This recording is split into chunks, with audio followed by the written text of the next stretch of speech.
My name is Yolanda Hale, 33 years old. The discharge bracelet still pressed a faint red line into my wrist as Michael turned into my parents' street, the wipers ticking at a light, fussy drizzle that never committed to rain. The house looked exactly as it always had. White stucco, lemon tree out front, wind chime that sounded like a polite throat clearing. But something in me tightened anyway, the way it used to before report card nights. I told myself it would be fine. Pick up Leah, go home, eat soup, sleep, start again. The door opened before we knocked. Leah stood in the hallway with her little backpack already strapped on, the pink nylon rounded like it had swallowed a weekend. Pajamas and toys bulged against the zipper. Her stuffed rabbit's ear stuck out, twisted as if the bag had pinched it and never let go.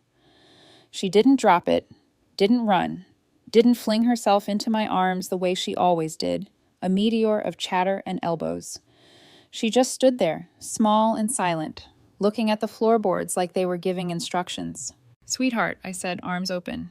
Nothing. Not a smile, not even a half-step forward. Her knuckles went paler around the rabbit's plush neck. Behind her, my mother appeared with all the brightness of a game show host. "Oh, you're here." She clapped once, too gently to be joy. "She's been an angel. An angel." Sure, if by angel you meant a child who looked like she'd witnessed a crime and signed an NDA. Rachel drifted in, Chloe attached to her side like a decorative accessory. Chloe offered a smug little grin, the kind only a child who has never heard the word no can manage. Rachel's eyes flicked to me, and her mouth did that small curl it does when the scoreboard in her head lights up. My stomach nodded. Michael reached for Leah's backpack. "Ready to go home, kiddo?" She nodded, a puppet's nod. No hug, no sparkle, no usual flood about what they ate, what they played. What Chloe did that was so ridiculous, Mom, you wouldn't even believe. Just silence, thick as the smell of lemon cleaner in the hall. We left quickly. I couldn't take my mother's airbrush smile or the victory glow on Rachel's face for one more second. The car ride was worse. Leah sat in the back with the rabbit in her lap, eyes pasted to the drizzle on the window. Normally she would narrate entire universes, the shape of a cloud, the names of raindrops, the way brake lights look like hearts when you squint. Today, nothing. I twisted in my seat. "Did you have fun with Grandma?" A pause, a shrug. "Everything okay, sweetheart?" Her voice was a moth's wing. "Am I taking too much space?" Michael's hands tightened on the wheel until the leather sighed. "What?" "I can be small," she whispered. "I don't need lots of toys." "Who told you that?" I asked, but she only twisted the rabbit's ear tighter, as if the answer lived in the seam. Back home, she hovered in the entryway. The backpack stayed put, as if unstrapping would trigger a trapdoor. "You can put your bag down," I said softly. "We're home now." No movement. Her shadow trembled on the wall, the way a picture trembles just before it falls. Dinner would help, I decided. Routine is a raft. "Sweetheart, put your toy back in the box before we eat." That's when she broke. She dropped the rabbit like it burned her, shoved it into the bin, and burst into tears, shuddering, hiccuping sobs that bent her in half. "I'm sorry. I didn't know it was out. I'll be good. I'll make space. Please don't send me away." I froze. Michael was on his knees in an instant. "Leah, hey, no one's sending you anywhere." She shook her head wildly, words breaking into pieces. Auntie said, I need to make space for the real children. She said, I'll go back to the orphanage. The words sliced through me with a clean, shocking edge. I dropped beside Michael and pulled her against me. She was shaking so hard the tremors ran up my bones like electricity. "Listen to me," I said, steady and low, forcing calm through the panic. "You are my daughter. You are not going anywhere." Her eyes, big, wet, desperate, searched mine for loopholes. "But Auntie..."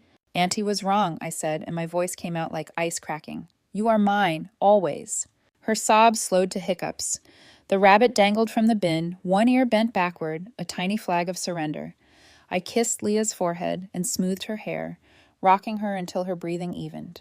Michael rubbed slow circles on her back, silent, the way he did when the world needed fewer words. I kept repeating it, "You are mine, until the words became a rhythm, something my body could remember even if my brain forgot. Later, when she was finally asleep curled around that battered rabbit, I stood in the dim kitchen with a glass of water and stared at my reflection in the microwave door. The woman staring back looked older than 33 and more dangerous than I'd ever felt. I tried out the words again. throat low. You are mine. In the reflection, my mouth barely moved. It still sounded like a vow.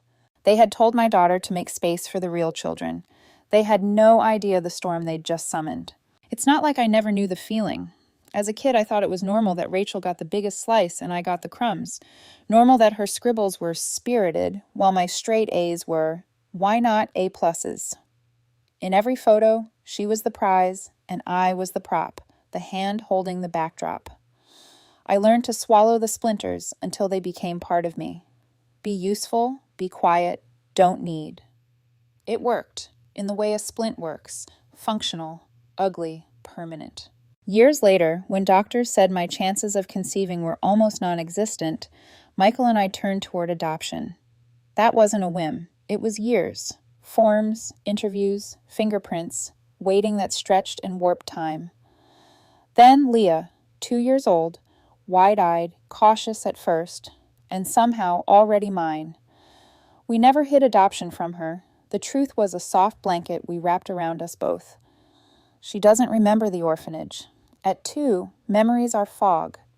Orphanage to her is a scary word from stories where children watch from windows with bowls gripped in cold hands, a word someone used now like a weapon.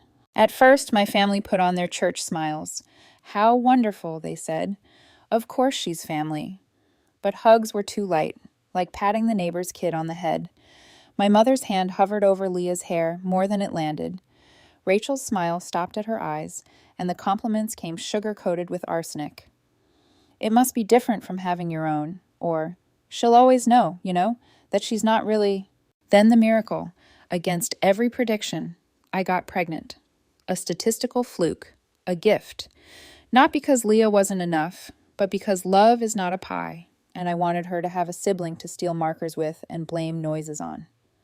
My family's reaction calcified something I'd hoped was moss. Well, now you'll have a real child, my mother said, sweetness laid on like frosting over cardboard.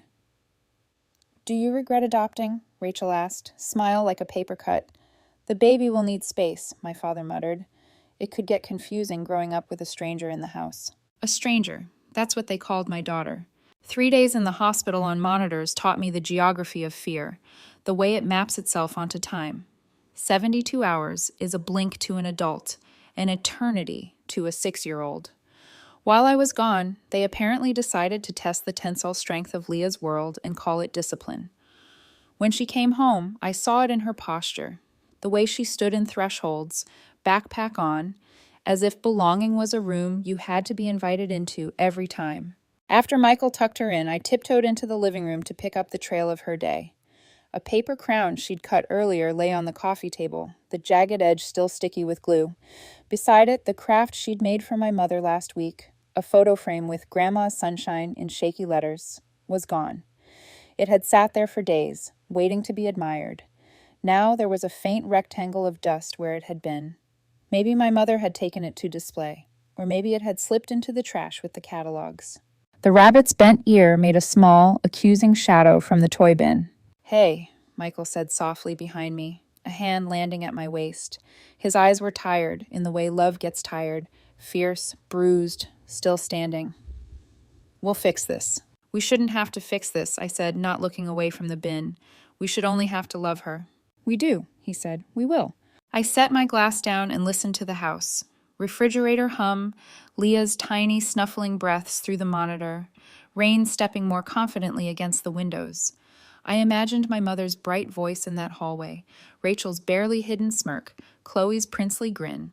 I imagined that pink backpack already strapped, ready in case someone said, now. Someone had taught my daughter to brace for removal. I went back to Leah's room and crouched beside her bed. In sleep, she looked the way she did the first day I saw her, open and unknowable, brave and breakable. I touched the rabbit's bent ear and smoothed it. It flopped back down, stubborn. Some seals, once broken, never quite reseal. But a bond isn't a seal. It's a spine. You are mine, I whispered into the soft dark. Always. Down the hall, the microwave's clock turned from 9:59 to 10:01, a tiny green ripple in the night. In the morning, I would call my parents. In the morning, I would ask exactly what Rachel had said. In the morning, I would give them a chance to say they hadn't meant it. In the morning, if they chose otherwise, I would stop asking. The memory of being the less favored daughter sits in my body like a set of old, half-buried splinters, small, stubborn, and aching when the weather shifted. They were subtle at first. Rachel applauded for coloring outside the lines. I was corrected for smudging within them. She could burst into the living room with a toy truck and be called spirited, while my report card she earned a thin, disappointed nod and a lecture on humility. There were photographs in frames that always seemed to show her in the center, like a painted eye everyone oriented around. I learned to step light, to anticipate the tilt of the scale and compensate by being useful, by taking up the smallest volume of air possible. Infertility makes a room feel like it's closing in. You count the months like bruises. Each appointment is a ledger. Hope, a dip, hope, a dip. After years of procedures and the false bright promises of tests, the verdict was a quiet kind of grief. My chances of conceiving were slim to none. That grief settled into our bones until adoption became less a plan and more the only map left to guide us home. Adoption was not an act of desperation. It was paperwork, fingerprints, nights of waiting on hold, interviews where strangers asked if we had the right curtains and the right values. It was prayer and 100 small, precise decisions. When Leah walked into the room at age 2, brown eyes wide, clutching a rabbit that had clearly been loved by several hands, I felt a kind of electric permission. She was tentative at first, the way a plant tests sunlight, but she was mine from the moment she took my finger and didn't let go. My family's response was a collection of polite sentences with thorns. "How wonderful," my mother said, voice syrupy as always, the kind of saying that announces an expectation. Of course she's family. Hands that had held me like a prop reached out, hesitant, as if patting a neighbor's dog. Rachel's smile never quite reached those eyes. It was congratulatory, distant. The comments came like small, smiling knives. Must be different from having your own. She'll always know, you know? You got to choose her. You're lucky. That can be complicated. Phrases arranged to sting without seeming unkind. Then the impossible happened. Against every prediction, I got pregnant. The doctor called it a fluke. I called it a miracle. My ribs felt like prelude to laughter. It wasn't because Leah wasn't enough. It was because I wanted her to have a sibling who would take blame for spilled milk and teach secrets learned in backseat murmurs. I wanted a small chaos of markers and bedtime chants. Their reaction revealed everything that had been under glass. "Well, now you'll have a real child," my mother said the night we told them, as if the nursery might somehow light differently for blood than for love. Rachel's face did that particular curl it does when she's cataloging another person's place in the hierarchy. "Do you regret adopting now?" she asked like an easy joke. My father muttered about confusion in space, his voice the quietest, most efficient cruelty. By saying nothing, he made it acceptable. I tried to tell myself those were old habits. I shielded Leah with warmth and neurotic attention. I told her stories about the orphanage only as a fairy tale warning, not as a scar badge. She knew she was adopted. We taught her that truth like you teach someone to swim. So they never drown in surprises. But kids read their world in small details, where drawings are placed, whose birthday gets cake with candles in the center, whose name lights up on the mantle. Leah noticed the hierarchy even before she had the words. There are gestures that reveal a map. My mother displayed Chloe's drawings on the fridge like trophies and put Leah's aside gently for safekeeping. That always meant somewhere out of sight. Chloe's scribbles were framed. Leah's sketches were on the table, vulnerable, until one day the table had a faint rectangle of dust that meant someone had moved them and never placed them back. The sliver of absence hollows you out faster than arguments. When I was in the hospital under humming monitors, the house must have felt like a vacuum to them. 72 hours is an eternity when you're 6 and your anchors are out of reach. The messages came later, polite, clipped, until Leah walked back into our home carrying a backpack and the weight of a different language. "Auntie said I have to make space," she told me, the sentence dropping from her like something too heavy to hold, for the real children. Those words lodged in me like glass. I am ashamed to say my first thought was not strategy, but an old, childish tally. How many times had I been told to take less room in my own family? The second thought, far quicker, was about Leah. Did she think her existence could be bargained away? The third was molten rage so immediate it felt like fire pooled under my diaphragm. That night, Michael and I sat on the porch and talked about what equal would look like when the baby came.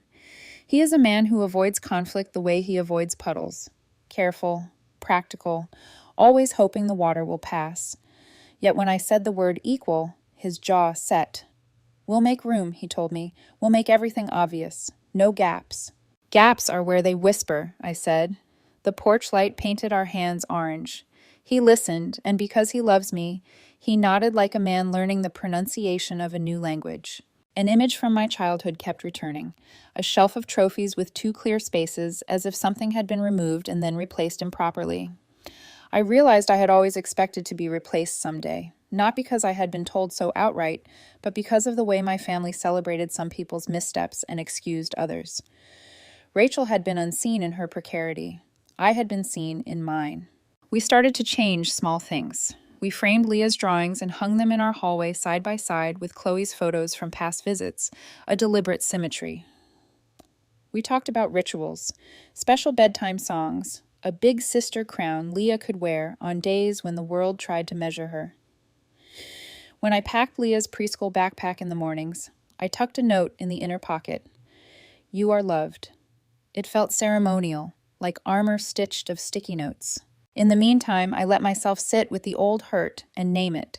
I told myself I would not become the woman who retaliates by erosion. I would not weaponize exclusion. But a vow is slippery. The first time I imagined the scene that would force them to choose, my finger hovering above a group chat, the cursor a small, tiny judge, I saw two versions. One where I explained, composed, offered them a path toward repair. Another where I cut them out, clean and surgical, and spared my children the slow drip of bias. Moral choices taste like metal in the mouth. You can be generous to death, or you can be firm and loving and careful with the hearts around you. The line between them is narrow and slick. I kept watching Leah, the way she folded her hands when she worried, the way she assigned names to clouds, the way she smoothed her rabbit's ear until it looked whole again. I wanted to be the adult who held that ear in place without asking permission. I wanted to give her a sense of belonging so deep that no offhand comment could unseat it. We bought 2 identical frames that week, one for Leah's sun-drawn house, one for the little photo where she had fallen asleep on my chest. I mounted them in the hall at equal height, like a pair of stakes hammered in the ground. If their idea of space required the removal of what was already there, then perhaps it was time to redefine the perimeter. Beneath all the practicalities, though, was a quieter determination. I was not only guarding Leah from them, I was guarding her from me, from the part of me that had learned to shrink and thus might, without meaning, teach her to shrink too. If I loved her fiercely, that meant teaching her to fill rooms without apology. That night, before I turned off the light, I walked to the living room and opened an old family album. Photos of Rachel in first-place ribbons, smiling with the kind of light that used to make me small. Then, tucked between pages, a snapshot of me at 12 with a crooked grin and a book in my lap, an image that had always felt like a secret. I slid a blank card into the album and wrote, in clumsy handwriting, "For Leah, always a seat at the table." I pressed the card between the pages like a promise. Tomorrow I would call my mother and ask what Rachel had exactly said. Tomorrow I would give them the chance to unravel this with words, but I also knew that words are cheap at the edge of habit. If tomorrow they chose to be honest, perhaps we could build from there. If they chose otherwise, we would be ready. Either way, I would make room, not the kind that shrinks you, but the kind that expands you. The house smelled like lemon oil and old arguments. A Saturday morning light made the living room look almost respectable. Thin beams smoothed the dust into polite stripes, while inside the family tableau wore its rehearsed positions. My mother fussed with a plate of cookies like she was auditioning for World's Best Grandma. My father stood by the doorway with folded arms, the human equivalent of a rain cloud. Rachel sat perched on the couch like a queen on a low, upholstered throne, Chloe at her feet with crayons scattered like confetti. The scene looked ordinary enough to fool anyone who didn't know how the wiring underneath hummed. Michael's hand found mine in the car as we pulled up. His fingers were steady, closed around mine like an anchor. "You sure?" he whispered. I gave him the look that takes years of being pushed to build. Quiet, flat, final. "I am," I said. "I'm not here to beg." We didn't. I walked straight in. No knocking, no small talk. "What did you say to my daughter?" My voice cut across the room, sharp as broken glass. Chloe stopped coloring. Even the house seemed to pause. My mother's smile was a practice thing. She could have won awards for it. "Oh, Yolanda," she said, the syrup in her voice clinging like spilled honey. "Don't be dramatic. Leah misunderstood." My laugh tasted like rust. "Misunderstood?" She came home saying Auntie told her she had to make space for the real children or she'd be sent back to the orphanage. Is that a misunderstanding? Rachel's small smirk quivered. Her mouth always did that little twitch when the scoreboard in her head lit up. It's part of the expression I've cataloged for 20 years. "She needs to learn boundaries," Rachel said, as if suggesting a bedtime routine. "Boundaries?" I repeated louder. "She's 6, Rachel. The only boundary she should be learning is not to eat glue." My father, who typically modeled that particular brand of silence that allows cruelty to stand on stage without being called out, cleared his throat. "You're too sensitive right now," he said. "Everything feels bigger because of the pregnancy." Ah, yes, the classic family move. Label the person who objects sensitive and let normalcy resume. The gaslight is always tastier with a smile. "So when my daughter tells me she's going to be sent away if she doesn't behave, you call that sensitivity?" I asked. The room inhaled. Rachel folded her legs, the motion like a cat tucking its claws. "No one said she was disposable," she said, with a fragile air of offense. "We meant—" "You told a child," I interrupted, voice low but sharp, "that she could be put back like a book if she didn't meet someone's unspoken standard. What exactly were you thinking?" Her husband, perpetually nodding like a man finally at peace with someone else's ideas, squeezed her knee. "We didn't mean it literally," he offered, which was the most performative denial I've ever heard. My mother cut in with syrup-sweet speed. It was just to make her behave. There it was, the thin, gloved hand of justification. Make her behave, make her small, make her grateful for crumbs. Rachel's reply slipped, maybe because she felt safe, or because years of not being challenged let arrogance fly unfiltered. "Stop pretending Chloe and that girl are equals. They're not." The words landed like a gavel. My chest went cold. My father didn't flinch. My mother didn't shout. Rachel's husband nodded, as if she'd delivered a manifesto. Silence expanded until the only sound was someone taking a breath that held a verdict. For a moment, I sat very still. The clarity that settled across me was an ice-knifed blanket. They would not change. Not now. Not because I asked them to. Not because I love them, or because I once wanted them to love me back. "Thank you," I said softly, which was the strangest thing to say in the middle of a storm. My mother blinked, startled. "Thank you for finally saying it." My voice was calm the way a scalpel can be calm. "Because now I know." Michael straightened beside me. He is a man who prefers keeping the peace, who likes his life in neat columns. But his jaw was tight, a slow, hard line that meant we were on the same page. "No," I continued, "they're not going to change, which is why they'll never see my children again." The words landed like a door closing behind us. My mother made a little sound that was half gasp, half practiced outrage. "You can't just—" she started. "Where are your manners?" I asked flatly. "Where is the way parents treat their children?" I looked at my father. "Parents don't teach a child she's expendable." Rachel scoffed, the old tag thrown like a hand grenade. "Grow up. You've always been jealous." Jealousy, the childhood belt they used to cinch my worth down. I smiled, thin and cold. Jealous of what exactly? Of being the kind of person who tells a 6-year-old she isn't real family? Congratulations, Rachel. Gold star. Her face flushed, a live ember of color. We didn't stay to watch the small drama play out. The air had turned poisonous, thin, metallic, a pressure building in my sinuses, and we walked out. No cookies were taken. No goodbyes exchanged. The drive home felt like an incision with clean edges, painful, precise, final. When we reached our street, Michael exhaled for the first time. "So what now?" he asked, voice even. We'd had contingency conversations before, scripts in case the old knives reappeared. I watched houses blur past like a procession of small, indifferent altars. Now we cut them out, I said, steadier than I felt. All of them. And you're sure? His hands were pale at the wheel. He trusted my judgments the way you trust someone who has run a long distance and knows where the cliffs are. I nodded. That night, while Leah slept tangled with her rabbit, I sat at the kitchen table and did the small, decisive thing. People forget is a decision. I left the family group chat. It was a thread I'd had since childhood, a shared graveyard of vacation photos, recipe links, guilt-framed invitations. I swiped and left, felt the minor hunger of not being the person who keeps bridges lit at all costs. Then I started a new chat. Just friends. Names. Michael, my sister-in-law who had been kind, a cousin who'd always shown up with no agenda. Sarah, who'd been at my side through infertility drills. I added the people who actually mattered. I wrote one sentence.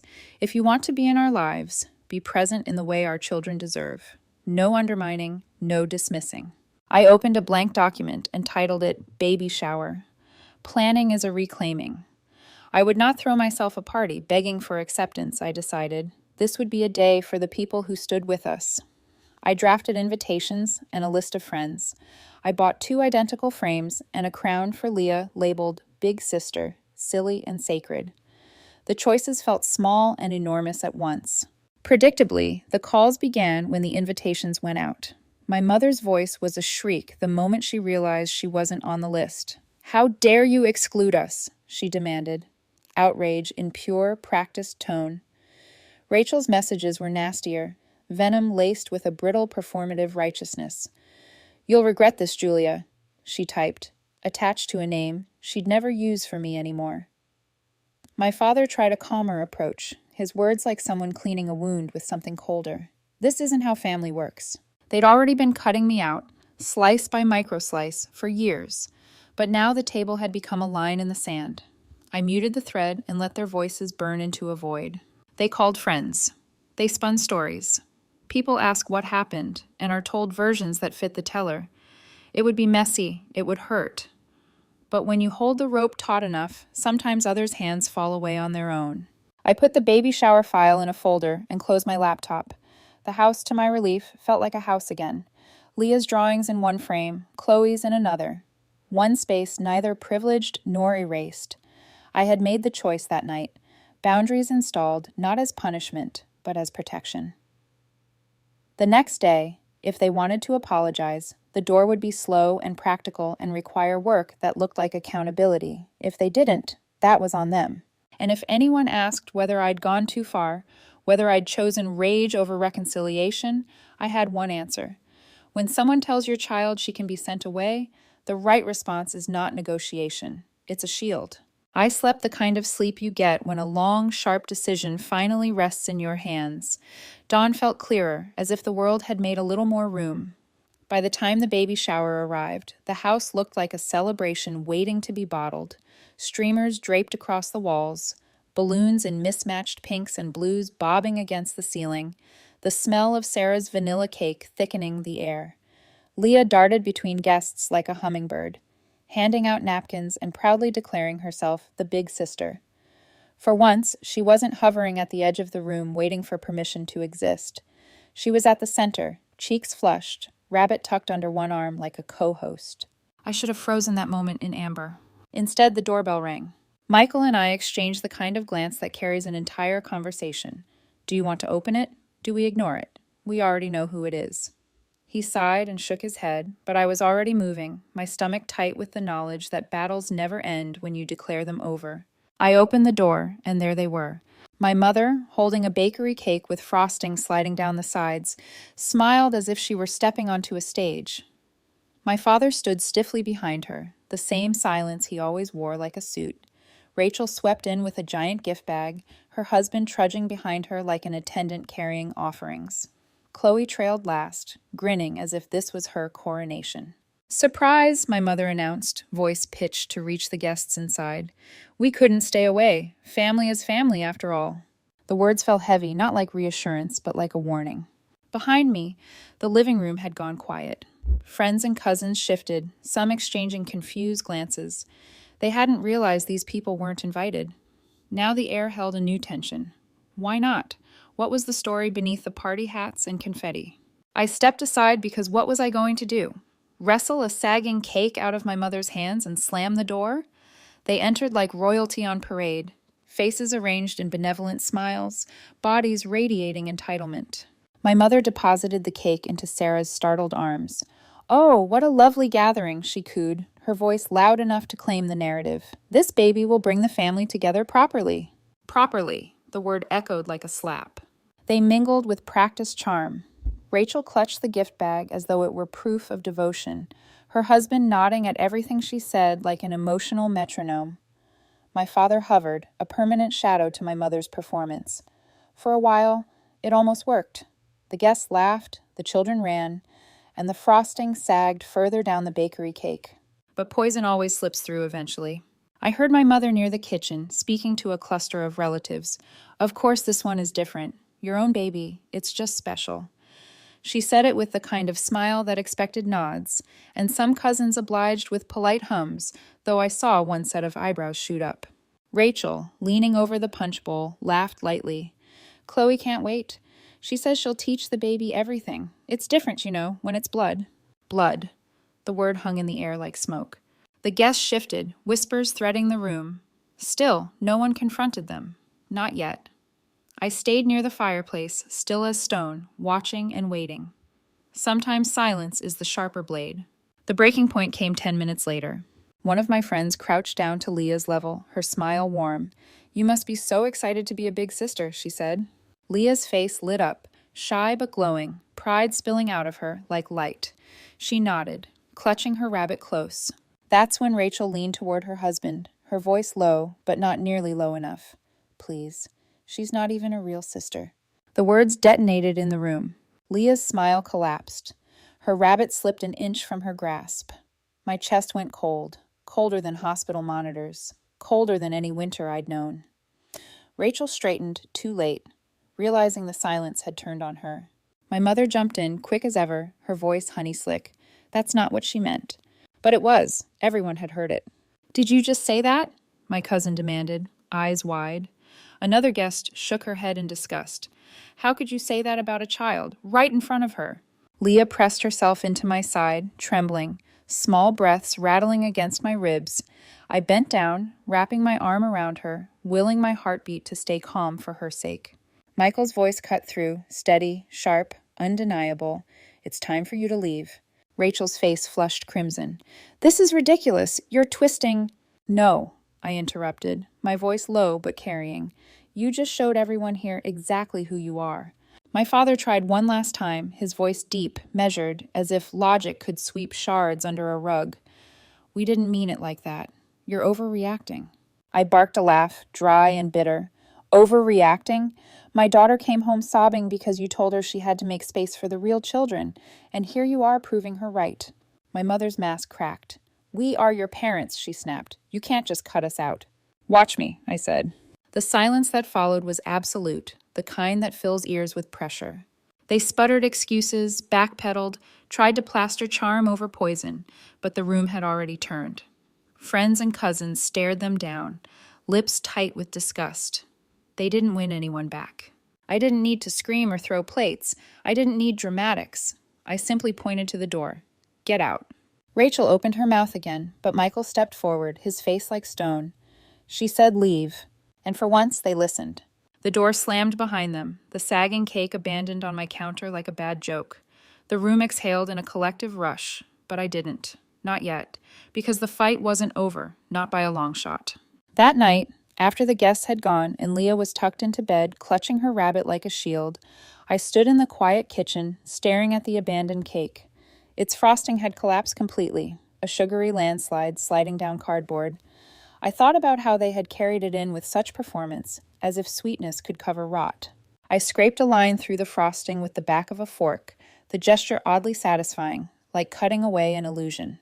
They thought they could arrive uninvited, rewrite the story, and make everyone forget the fracture. But fractures don't vanish when ignored. They grow. They shift the foundation. And now everyone had seen the crack. This wasn't over. When the baby finally arrived, a boy with lungs like a trumpet and eyes that squinted as if the world were already a puzzle, our home filled with the warmth of chosen people. Friends brought casseroles. Cousins who had stood silent at the shower now showed up with diapers and quiet solidarity. Leah perched on the couch like a sentinel, rabbit tucked under one arm, introducing herself with pride. I'm the big sister. Peace. For a while, it almost felt like peace. But peace rarely lasts when bitterness is left untended. The first wave came in messages. My mother's tone swung between pleading and indignant. We want to meet the baby. We're still your parents. Don't shut us out. Rachel was less restrained. Her texts were venom with punctuation. You're pathetic, hiding behind that girl. You're poisoning everyone against us. You'll regret this. My father's message was shorter, colder. This isn't how family works. I muted the thread. Let them scream into the void. Days later, there was a knock at the door. I opened it to find my father standing on the porch, awkward in a way I had never seen before. He held a stuffed bear with a lopsided bow. His lips parted, but Michael was already there, his hand on the doorframe, his voice a shield. Not today, he said, and shut the door. The bear sat on the porch for hours before I finally tossed it into the garage, where it sagged against the recycling bins like a ghost of reconciliation that never arrived. The family, predictably, began their campaign. Rumors travel faster than apologies. A cousin called, sounding bewildered. Your mom said you banned them from the baby shower because you're unstable because of the pregnancy hormones. Is that true? I laughed, bitter and dry. She told my 6-year-old she wasn't real family and threatened to send her back to the orphanage. That's why they weren't invited. Silence stretched on the line. Then a quiet, stunned, oh. One by one, people began to piece together the truth. Friends who had given them the benefit of the doubt started to withdraw. Neighbors who once stopped to chat now offered tight smiles and excuses. Reputation is a fragile house. When it collapses, the dust clings. Inside our home, the air was different, lighter. Leah no longer whispered apologies for existing. She no longer hovered at thresholds with her backpack strapped, ready to be sent away at a moment's notice. Instead, she introduced herself proudly. I'm Leah. I'm a big sister now. But shadows linger. At night, I'd find her pressed close to her brother's crib, one small hand resting on the railing as if she were guarding him from the same exile she had feared. She didn't say it out loud, but I knew. She wasn't just protecting him. She was protecting her own place. Michael and I had conversations in whispers, the kind you have when the walls feel too thin. What if they try something else? He asked one night, his eyes dark with worry. Like what? I asked, though I already knew. They're spinning stories. What if they call someone? Try to paint us as unstable. The thought knotted my stomach. My mother had friends in all the wrong places, church ladies with long memories, a neighbor who worked in social services. It wasn't impossible. That's when I started keeping a record. Messages, dates, what Leah had said verbatim. Not because I wanted to go to war, but because wars often come to you whether you choose them or not. And then came the twist I hadn't expected. Sarah, my oldest friend, the one who had crouched down to Leah at the shower, the one who had seen Rachel's slip firsthand, called me one evening. Her voice was careful, as if carrying a fragile glass. Yolanda, she said, I need to tell you something I overheard in the kitchen that day. Your mom and Rachel didn't know I was nearby. They were whispering about leverage. The word froze me. Leverage? They said you'd cave eventually, Sarah continued. That once the baby came, they'd have more reason to push. That, if Leah got too difficult, you might rethink things. I gripped the phone until my knuckles ached. Rethink things? They use the word rehoming, Sarah admitted, her voice breaking. Like Leah was a pet, not a child. I didn't know if I should tell you, but after everything, I closed my eyes. The room spun, but inside something hardened into stone. They hadn't just told Leah she wasn't enough. They had been planning to erase her entirely. I sat in the dim kitchen, the baby monitor buzzing faintly beside me, Leah's laughter echoing faintly down the hall. The splinters of my childhood, the years of favoritism, the smirks and the sighs, all of it coalesced into clarity. This wasn't about misunderstandings or misphrased discipline. This was strategy. This was sabotage. And it meant one thing: the war wasn't over. It was just beginning. The word wouldn't leave my head. Leverage. It clung to me like smoke. Every time Leah laughed, every time the baby cried, every time the monitor hummed beside my bed at night, I heard Sarah's voice repeating it. They used the word rehoming. like Leah was a pet, not a child. The next week was a parade of uneasy normalcy, morning routines, school drop-offs, diaper changes. But beneath it all, I felt the pulse of something darker, a waiting, a calculation happening in houses I no longer entered. The first sign came subtle. A cousin forwarded me a Facebook post from Rachel, a photo of Chloe holding her new dance trophy with the caption, "So proud of my real little princess. Blood is thicker than water." Comments poured in. Applause, heart emojis, clapping hands. To anyone else, it was harmless. To me, it was a dog whistle. Then the phone calls started. A concerned church friend left a voicemail. "Yolanda, honey, I heard you've been overwhelmed. New baby, adoption. It's a lot. If you ever need support, there are resources, you know." Her voice was syrupy, but the message beneath it was sharp. Someone had been talking. Michael found me that night, staring at my phone like it had just delivered a verdict. "They're trying to paint you unstable," he said. "They'll escalate," I whispered. And they did. A week later, a social worker acquaintance, a woman I barely knew from a parenting class, showed up at Leah's school. She asked questions. Polite, framed as curiosity, but her eyes were scanning Leah the way you scan for cracks in glass. Leah told me later, twisting her rabbit's ear. She asked if I ever feel safe at home. My heart lurched. "What did you say?" Leah blinked at me, earnest and wounded. "I said yes. I said you make pancakes shaped like stars." She didn't believe me, did she? I hugged her so tight she squeaked. That night, Michael and I sat at the kitchen table with our laptops open, surrounded by the glow of evidence. Screenshots of Rachel's messages, recordings of Leah's words the night she cried about being sent away, Sarah's written statement about what she overheard. I started a file labeled Protection. "We can't wait for them to come to us," Michael said, his voice steady but his jaw tight. "We need to be ready. If they try to twist this, we need proof." "Proof isn't enough," I said. "They'll spin it anyway." "But at least we'll have the truth on paper," he countered. "And if it comes to court," the word hung there, heavy, court. I thought about Leah, about her rabbit with the bent ear, about the way she pressed her hand to her brother's crib as if she could hold both of them in place through sheer force of will. I thought about my mother's smile, Rachel's smirk, my father's silence. They had underestimated me for decades. They thought I'd shrink the way I always had. But shrinking hadn't protected me then, and it sure as hell wasn't going to protect Leah now. The next day, a cousin I trusted slipped an envelope into my hand. "I found this in an old email chain," she whispered.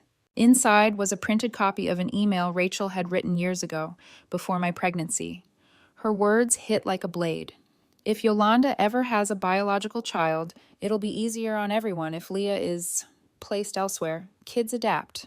Placed elsewhere. My stomach twisted. It wasn't just a slip of the tongue. It wasn't just cruelty in the heat of a moment. It was premeditated. I sat in the car, staring at those words, while Leah hummed in the back seat, braiding her rabbit's ear into knots. Michael reached over and covered my hand. His voice was low, steel wrapped in calm. "This isn't just about family anymore. This is about protecting her, and us." That night, after the kids were asleep, I stood by the window looking out at the streetlight bleeding into the dark. I thought about all the times I had swallowed insults, all the years of playing the unfavorite, all the photographs where I was the shadow. And then I thought about Leah, 6 years old, whispering, "I can be small." No, she wouldn't be small. Not in my house. I turned back to Michael. "We record everything from now on. Every call, every visit, every message saved." He nodded. "We fight fire with proof." But even as I said it, a question gnawed at me. What would fighting do to me? To us? Would I become as ruthless as them? Would Leah watch me and learn that family was only a battlefield? I pressed my forehead to the cool glass and let the questions hang there, unanswered. Some choices feel like betrayals no matter how you frame them. But one truth cut through the noise. Leah was mine, always. And if they wanted leverage, they were about to find out I wasn't the kind of woman who could be moved. We agreed to meet them on neutral ground. Not because I believed they deserved it, but because I wanted no shadows, no denials, no chance for them to twist silence into consent. Michael booked a room at the pastor's office. Neutral, quiet, with windows large enough to make lies feel smaller. When we arrived, Leah was at school, the baby with Sarah. I walked in carrying a folder under my arm, Michael beside me, his jaw tight. Across the room, my parents sat close together on one couch, Rachel and her husband perched on the other. Rachel's smirk was already primed, her husband nodding before she even spoke. My mother started first, her voice sweet, rehearsed. Yolanda, darling, we don't want to fight. Families argue, but they move on. We should put this behind us. Behind us. The phrase sounded like a lid clamped on a coffin. I placed the folder on the table between us. Behind us would mean pretending Leah's tears never happened. Pretending you didn't tell her she wasn't real. Pretending Rachel didn't write rehoming in an email. Rachel's face blanched. That was taken out of context. Michael slid the printed email across the table. Her own words stared back at her. Kids adapt. The silence that followed was thick, punctured only by the ticking of the pastor's clock. You've misunderstood, my father said finally, his voice steady, as if calm could make the words dissolve. I leaned forward, my voice low but clear. No, for once, I've understood perfectly. I pulled out the second document, Sarah's written statement. You called Leah leverage. You planned to pressure me with my own child. That isn't misunderstanding. That's intent. My mother's mask slipped. For the first time, her voice cracked. You don't know what it's like to watch your family vanish into strangers. I froze. Rachel frowned. Mom! But she kept going. When I was a child, I had a sister, adopted. My parents, they gave her back. I watched them take her away, and I never saw her again. I swore I would never let that happen to our family. Her eyes brimmed, not crocodile tears, not entirely, but something real twisted with something cruel. I thought if I kept blood close, we'd be safe. I didn't want you to know because you didn't want me to see you repeating it, I finished for her, my voice sharp. The room shifted. For a heartbeat, she wasn't the villain, but a frightened child still stuck in a doorway watching her sister vanish. But pity doesn't erase damage. I'm sorry you lived that, I said, ice and fire mixed in my tone. But you don't get to pass that wound on to Leah. You don't get to build safety by cutting her open. Rachel's smirk had faltered into something jagged. This is ridiculous, she snapped, clinging to arrogance like a lifeline. Chloe deserves... Stop, I said. The word was simple but final. Here's what's going to happen. If you want any contact with my children, it will be supervised, child-centric. No undermining, no comparisons, no threats. You will attend empathy training, and you will sign a no undermining agreement. If you refuse, then you will have no contact at all.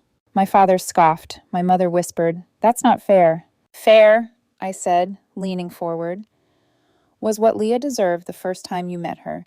This is what's left after you failed. The pastor, silent until then, cleared his throat. You've heard her terms. This isn't about pride, it's about protection. Rachel shot up from her chair, her husband scrambling after her. I won't sign anything. I don't need her permission to be family. My mother reached after her, torn between daughter and granddaughter, but Rachel stormed out, the door slamming like a gunshot. For a moment, the room was still. My father's silence felt heavier than stone. My mother's hands trembled in her lap.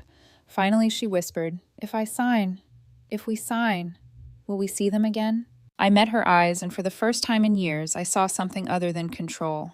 Regret, maybe, or desperation. If you do the work, I said, if you mean it.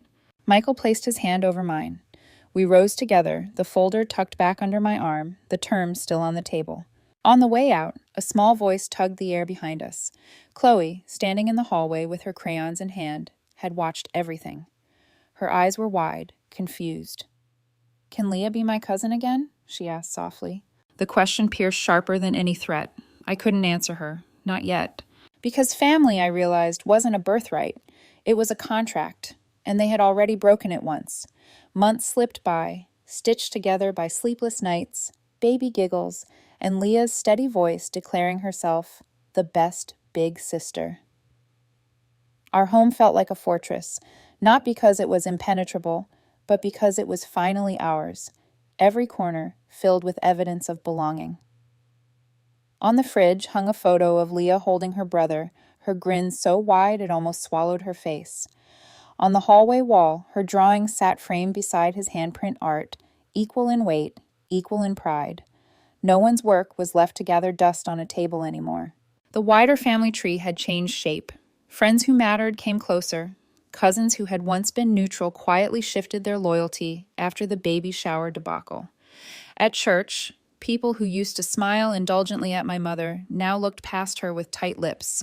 Reputation, once their shield, had become their sentence. Still, silence from Rachel stretched on like a taut wire.